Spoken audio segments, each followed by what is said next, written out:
मेरी माँ रोज़ मुझे नींद की दवा खिलाकर सुला देती थी। मेरा पेट बढ़ता जा रहा था। एक दिन मेरी माँ ने मुझे एक नीले रंग की गोली दी और बोली कि इसे खा लो, पेट का दर्द ठीक हो जाएगा। लेकिन मुझे अपनी माँ पर शक होने लगा। मैं चुपके से अस्पताल गई और चेकअप करवाया। डॉक्टर ने ऐसी खबर सुनाई जिसे सुनकर मैं बेहोश हो गई। मेरा नाम सायमा है, मैं गांव की रहने वाली हूँ। मैं वह बदनसीब लड़की हूँ जिसे कभी अपनी माँ की मोहब्बत नसीब नहीं हुई। मेरी ज़िंदगी में ऐसा वाक़या पेश आया जिसने मेरी ज़िंदगी को बदल कर रख दी। और मैं आज तक सोचती हूँ, कभी कोई सगी माँ अपनी औलाद के साथ ऐसे कैसे कर सकती है।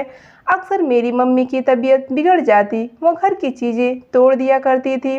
कभी अब्बा को मारने लग जाती और गुस्से में जो कुछ मुंह में आता वो बोलती रहती थी। और पापा अम्मा के पाँव पकड़कर इससे माफ़ी मांगे और रोने लगे थे।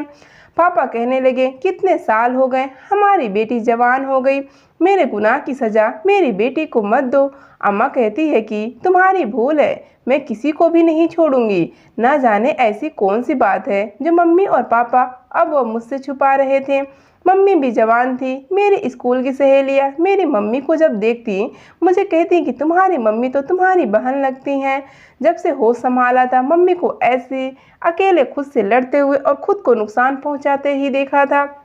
और इस घर में बस मेरी दादी थी जिनको मुझसे प्यार था, जिन्होंने मुझे पाला था। मैं अपनी दादी से कहती कि दादी, मम्मी और पापा के बीच ऐसी कौन सी बात है जिसको लेकर मम्मी अपने आपे से बाहर हो जाती है और पापा उनके पांव पकड़कर माफ़ी मांगते हैं। ऐसी कोई बात नहीं है मेरी बच्ची, इन दोनों की पसंद की शादी हुई थी। बस किसी पुरानी बात को लेकर ये दोनों आपस में झगड़ा करते रहते हैं। तुम अपनी माँ की बातों पर ध्यान ना दिया करो, तुम्हें तो पता है कि तुम्हारी माँ आधी पागल है। मैं अक्सर अपनी माँ को देखती, वो मुझे छुप छुप कर देखा करती थी। और जब मैं इनके पास चली जाती, इनके गोद में सर रख कर लेट जाया करती थी, तो मुझे धुतकार दिया किया करती थी और मैं रोते हुए अपने कमरे में चली जाती। जब से दादी की मौत हुई, मैं बिल्कुल अकेली रह गई थी। मैं इंटर का इम्तिहान पास की है और कॉलेज में एडमिशन लेना था, तब पापा ने मना कर दिया। अब जितनी पढ़ाई करनी थी कर लिया, अब बस मैंने तुम्हारी शादी करने का फैसला किया है। और पापा की यह बात सुनकर मम्मी हंसने लगती है और पापा आंखों से ऐसे देखते हैं। अम्मी कहती है, क्यों डरते हो अपनी बेटी से। और मैं अपने पापा के चेहरे को देखती जो अपनी मुट्ठियों को बंद करके अपने गुस्से को कंट्रोल करने की कोशिश करते हैं। मैंने पापा को मनाकर प्राइवेट इम्तिहान देने का सोचा और पापा ने मुझे इजाज़त दे दी। वो हर वक्त मेरा ख्याल रखते थे। लेकिन मैं जब से जवान हुई तो मुझ पर बहुत सख्ती करने लगे थे। मुझे अकेले कहीं आने जाने भी नहीं दिया करते। मुझे मेरी ज़िंदगी कैद खाना लग रही थी। अक्सर मैं जी भर कर रोती। मेरे दिल में एक बार ख्याल आया कि आखिर मेरी अम्मी मुझसे प्यार क्यों नहीं करती। बाकी लड़कियों की माँ तो अपने हाथ से बेटी को खाना खिलाती हैं, फिर मेरी अम्मी ऐसे क्यों नहीं है। जब भी मम्मी के पास मैं जाती हूँ तो मुझे धुतकार देती हैं। एक दिन मम्मी से पूछ लिया, आप मुझसे इतना नफरत क्यों करती हैं। मम्मी मुझे गौर से देखने लगी और मुझे सीने से लगा लिया और कहने लगी, मैं अपनी बेटी से नफरत क्यों करूं? तुम तो मेरी जान हो, मेरी इकलौती बेटी हो। मैंने उस दिन मम्मी से जी भर बातें की और मम्मी ने खुद अपने हाथों से मुझे खाना खिलाया। जैसे ही पापा घर आए, मैंने पापा को बताया, मम्मी मुझे प्यार करने लगी हैं। पापा बहुत खुश हो गए। फिर मैंने प्राइवेट एग्ज़ाम देने लगी। फिर कुछ दिन बाद पापा ने कहा, संजना बेटी, कुछ मेहमान रिश्ता देखने घर आएंगे तो तुम तैयार रहना और नाश्ता पानी का इंतज़ाम कर लेना। हमारे मोहल्ले की एक दाई थी, बल्कि हर मोहल्ले में दाई ज़रूर होती हैं। दाई का नाम जैनब था। वो मोहल्ले की मशहूर दाई थी। लड़कियों की चाल देखकर बता दिया करती थी कि यह प्रेग्नेंट है या नहीं। एक दिन मेरे पेट में बहुत ज़ोर का दर्द था और इस दिन मेरे लिए रिश्ते वाले आए थे। यूँ जैनब दाई ने मुझे देखकर कहा कि ये प्रेग्नेंट है। ये सुनते ही रिश्ते वाले और मुझे बुरा भला कहते हुए चले गए। मैंने जैनब दाई को बहुत बुरा भला कहा और उन्हें घर से निकाल दिया और मेरे पेट का दर्द बढ़ता जा रहा था और मम्मी भी परेशान थी। एक दिन फिर मम्मी ने मुझे नीले रंग की गोली देकर कहा, इसे खा ले, दर्द ठीक हो जाएगा। लेकिन मुझे दाई की बात पर शक में डाल दिया था। उन्होंने ऐसा क्यों कहा कि इस शक की वजह और दर्द न बर्दाश्त करने की वजह से मैं अस्पताल चली गई और वहाँ अपना चेकअप करवाया। जैसे डॉक्टर ने मेरा चेकअप किया तो सब कुछ चेकअप इकट्ठा कर लिया। जो ही मेरी नज़र अल्ट्रासाउंड मशीन पर पड़ी, मेरी जान निकल गई कि मेरी सगी माँ ने मेरे साथ इतना बड़ा जुर्म किया था। मैं सोच भी नहीं सकती थी कि मम्मी की अचानक इस मोहब्बत का क्या मतलब था। रोते रोते घर में दाखिल हुई तो पापा सामने खड़े थे। मुझे देखते हुए बोले, बेटी कहाँ गई थी? मैं कितना परेशान हो गया था। मैंने पापा के चेहरे की तरफ देखा और फिर गले लगकर रोने लगी। पापा ने कहा, क्या हुआ? तो पापा को बताया कि जैनब दाई ने सच कहा था।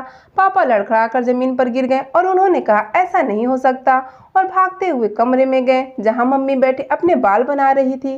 पापा ने मम्मी की बालों से पकड़ लिया। पापा ने कहा कि सगी माँ होकर अपनी बेटी की जिंदगी तबाह कर दी। तो मम्मी ने पापा को धक्का दिया और कहने लगी कि अब तुम्हें अपनी बेटी को देखकर तुम्हें मेरी तकलीफ का एहसास होगा।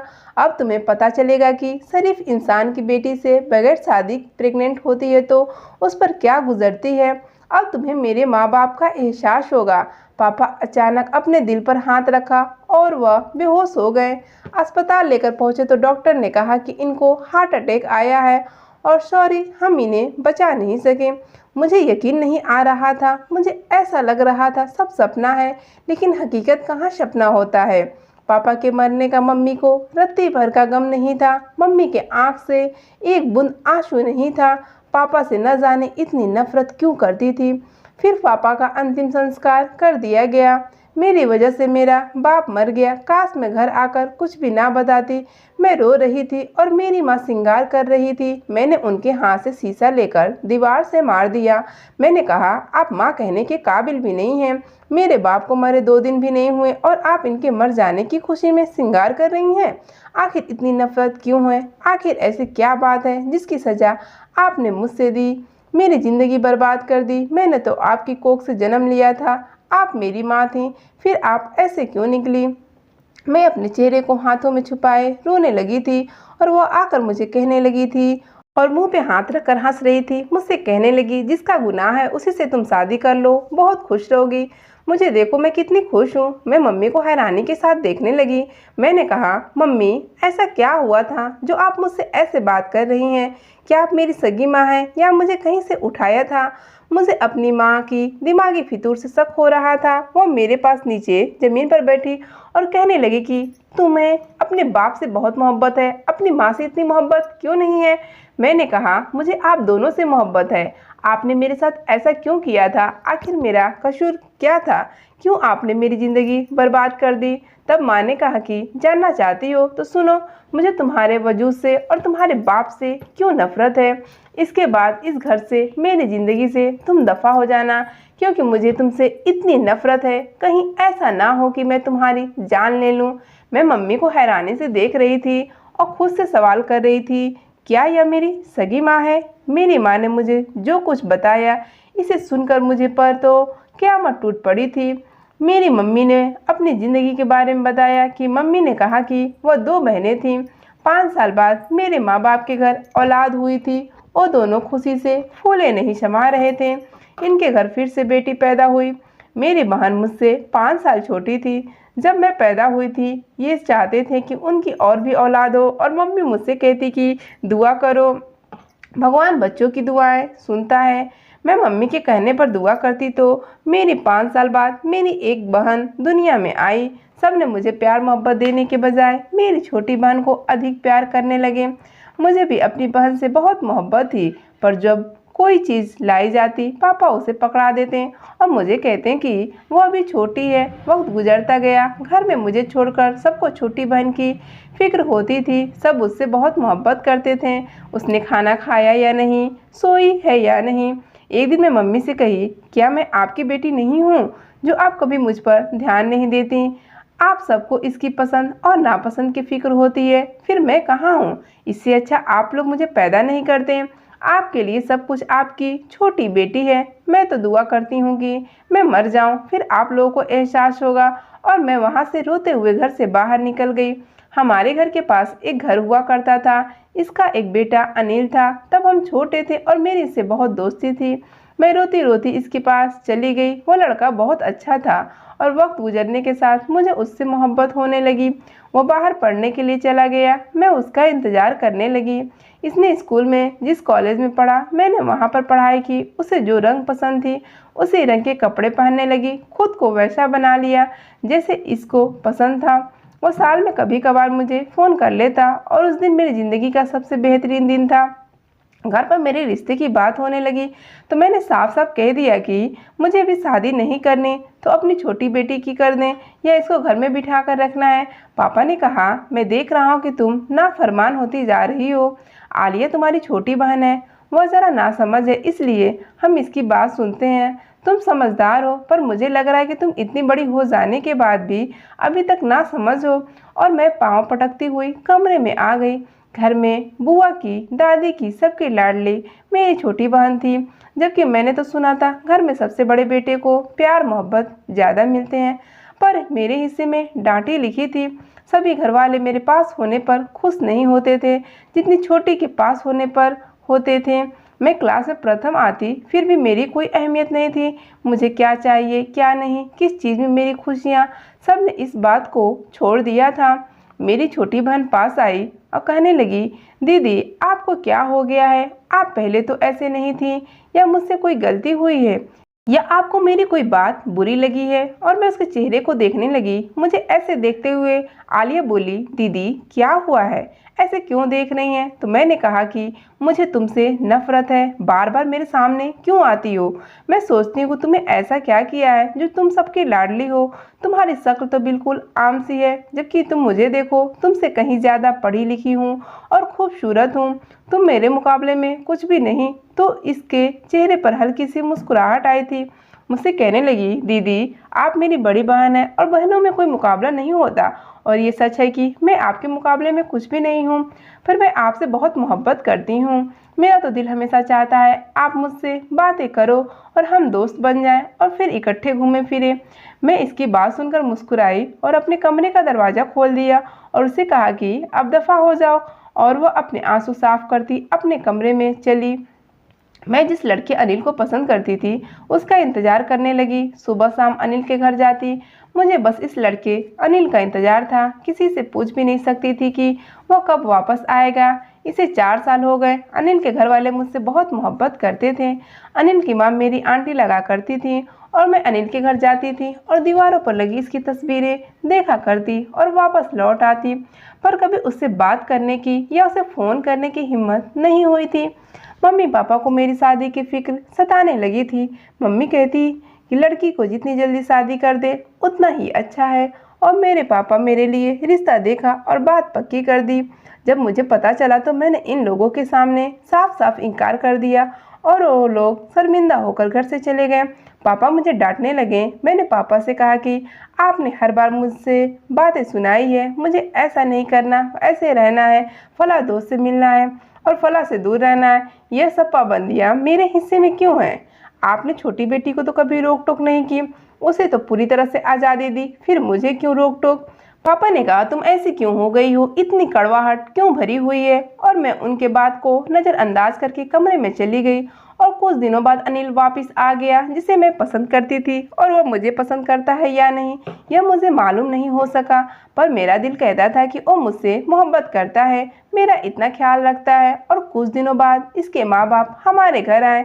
मेरी खुशी की इंतहा न रही। तो जब वो रिश्ते की बात कर रहे थे मैं खुशी से चहक रही थी, लेकिन जब करीब होकर इनकी बात सुनी तो मेरे कदमों के नीचे से ज़मीन निकल गई। अनिल की माँ कह रही थी कि भाई साहब, मैं अपनी अमानत लेने कब आऊँ, मुझे आज बता दें। वो मेरी छोटी बहन का रिश्ता मांग रही थी और यह बात जानकर मुझे इससे बहुत नफरत हुई। मेरी बहन का रिश्ता अनिल से तब तय हुआ था जब से अनिल बाहर गया था, और मुझे कभी किसी ने यह बात नहीं बताई थी।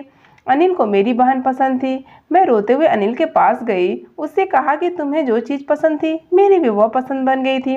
तुम्हें पढ़ी लिखी लड़कियां पसंद थी, मैंने तुम्हारे लिए पढ़ाई की। जब तुम गए मैं तुम्हारे लिए दिन रात दुआएं करती रही। मैं तुमसे मोहब्बत करने लगी, हर रोज़ ख्यालों में तुमसे बातें करती रही। तुम तो मेरे दोस्त थे। फिर मुझे छोड़कर मेरी छोटी बहन को क्यों पसंद किया? उसमें ऐसा क्या है जो मुझ में नहीं है? मैं तो उससे कहीं ज्यादा लायक हूँ और खूबसूरत हूँ। अनिल ने मुझसे कहा कि मोहब्बत कभी पूछ कर नहीं होती, यह तो बस हो जाया करती है और मुझे तुम्हारी छोटी बहन से हो गई। मैंने तो कभी तुम्हें ऐसा कुछ कहा भी नहीं जिससे तुम्हें यह लगे कि मैं तुमसे मोहब्बत करता हूँ। मैं तो बस तुम्हारी इज्जत करता हूँ और बेहतर है इस बात को यहीं ख़त्म कर दो।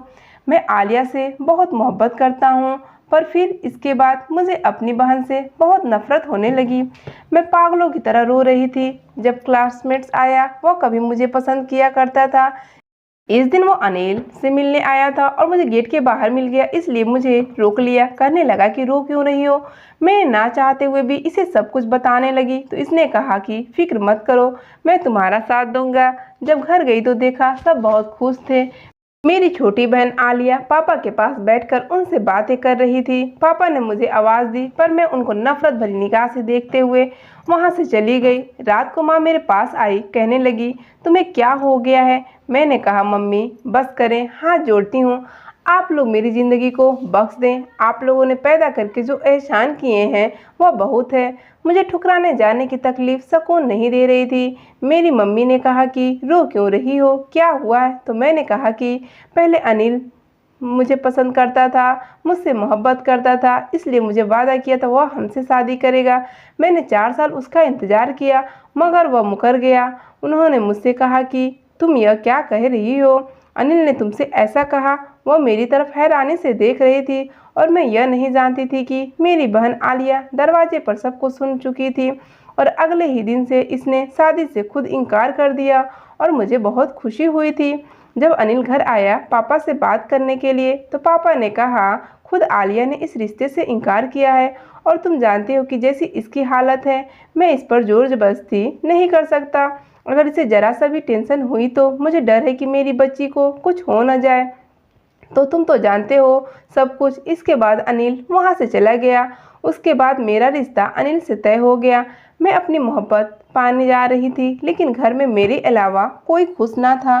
मेरी बहन की भी हालत बहुत ख़राब हो चुकी थी और वह अस्पताल में भर्ती हो गई और मैं उसके पास गई और उससे कहा कि तुमसे मेरी खुशी बर्दाश्त नहीं होती, हमेशा तुमने मुझसे सब कुछ छीना है, अब देखो मैंने तुमसे अनिल को छीन लिया।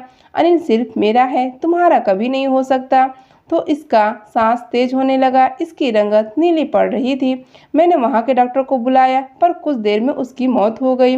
मैंने मम्मी से कहा कि आलिया को क्या हुआ था, वो ऐसे कैसे मर सकती है। तो मम्मी ने कहा उसके दिल में छेद है, जब से आलिया पैदा हुई तब से उसको संभाल के रखे थे, इसे कुछ हो न जाए। पर इसे अनिल से बहुत मोहब्बत थी, अनिल भी इसे पसंद करता था और जब पता चला कि अनिल तुमसे मोहब्बत करता है और उसे धोखा दिया है तो इससे सब बर्दाश्त नहीं हुआ।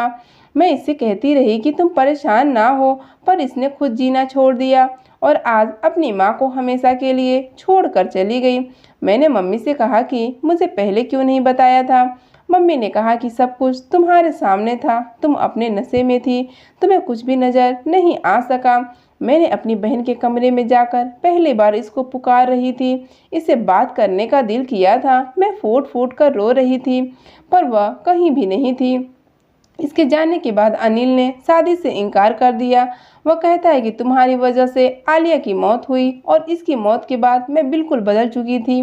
एक दिन पता नहीं कैसे मेरा वही क्लासमेट्स मेरे कमरे में आ गया। पहले भी बहुत परेशान करता था, मुझसे शादी करना चाहता था। घर में कोई था नहीं और मेरी इज्जत के साथ खेल गया और इस सदमे ने मेरे माँ बाप की जान ले ली। खानदान वालों ने मुझे इस घर से हमेशा के लिए निकाल दिया। मैं रोते हुए सड़क पर चल रही थी कि एक गाड़ी आगे आने लगी तो मेरा वही क्लासमेट्स आर्यन ने मुझे बचा लिया और फिर मैंने कहा कि जो तुमने मेरे साथ किया है मैं तुम्हें कभी माफ़ नहीं करूँगी। और वह मेरे पैरों पर गिरकर माफ़ी मांगने लगा था। कहने लगा मेरा कोई ऐसा इरादा नहीं था, बस शैतान ने मुझे गुमराह कर दिया। मैं तो बस तुम्हें देखने आया था पर मुझसे यह सब कुछ हो गया। तुम मुझसे शादी कर लो, मैं तुम्हें हमेशा खुश रखूँगा। पर मैं उसे माफ़ नहीं कर सकती थी, इसलिए बदला लेने के लिए इससे शादी कर ली और हर रोज़ दुआ करती थी कि मेरे पेट में जो पाप है वह इसकी बेटी पैदा हो ताकि इसके सामने इस बेटी से बदला लूँ। तब इसको मेरी तकलीफ का अंदाज़ा होगा। वह हर रोज़ मुझसे माफ़ी मांगता, मुझे खुश रखने की कोशिश करता, पर मैं उसे कभी माफ़ नहीं कर सकती। मेरे माँ बाप उस आदमी की वजह से मर गए थे और अब इसको भी तड़प तड़प कर मरना चाहिए था। मैं हर रोज़ नींद की दवा खाकर सोती और तुम्हारा जवान होने का इंतज़ार करने लगी और फिर एक दिन तुम्हें नींद दवा खाने में मिलाकर देने लगी। फिर एक लड़के को पैसे देकर तुम्हारे बाप से बदला ले लिया। उसकी बेटी के साथ वही किया जो इसने मेरे साथ किया था। मेरी माँ ऐसे गुस्से में बोलकर खामोश हो गई और मैं पागलों की तरह रो रही, खुद को थप्पड़ मार रही थी। मैंने कहा कि माँ, आपने क्या कर दिया? वक्त ने मुझको बहुत बेबस कर दिया था। मेरी माँ मुझे कहने लगी, तुम नाजायज़ लड़की हो, गंदे बाप की औलाद हो, निकल जाओ मेरे घर से। इसने मेरा हाथ पकड़कर घर से निकाल दिया और मेरे पेट में बहुत दर्द उठा। मैं बेहोश हो चुकी थी। जब होश में आया तो जैनब दाई मेरे सामने थी और कहा कि बेटी, तुम ठीक तो हो ना? मैंने पूछा, मुझे क्या हुआ था? कहने लगी, कुछ नहीं, एक गुनाह था, उससे तुम्हारी जान छूट गई। कल मैंने तुम्हारी माँ की सारी बातें सुन ली थी। मैं सारी रात रोती रही। तुम्हारी माँ ने यह क्या कर दिया? और वो मुझे अपने साथ अपने घर ले आई और आज मैं उन्हीं के साथ रहती हूँ। वो अकेली थी, इनका कोई भी नहीं है। अभी मैं खुद एक स्कूल में पढ़ाने लगी, शादी नहीं की और मेरी माँ पागल है और गलियों में फिरती है, कभी बहुत दूर निकल जाया करती है। मैं अंदर से कब की मर चुकी हूँ, बस अपने दफनाए जाने का इंतज़ार कर रही हूँ। आपकी इस कहानी पर क्या राय है, हमें कमेंट करके बताइए। कहानी अच्छी लगी तो वीडियो को लाइक और चैनल पर नए हैं तो चैनल को सब्सक्राइब करना ना भूलें। वीडियो देखने के लिए आपका बहुत बहुत धन्यवाद।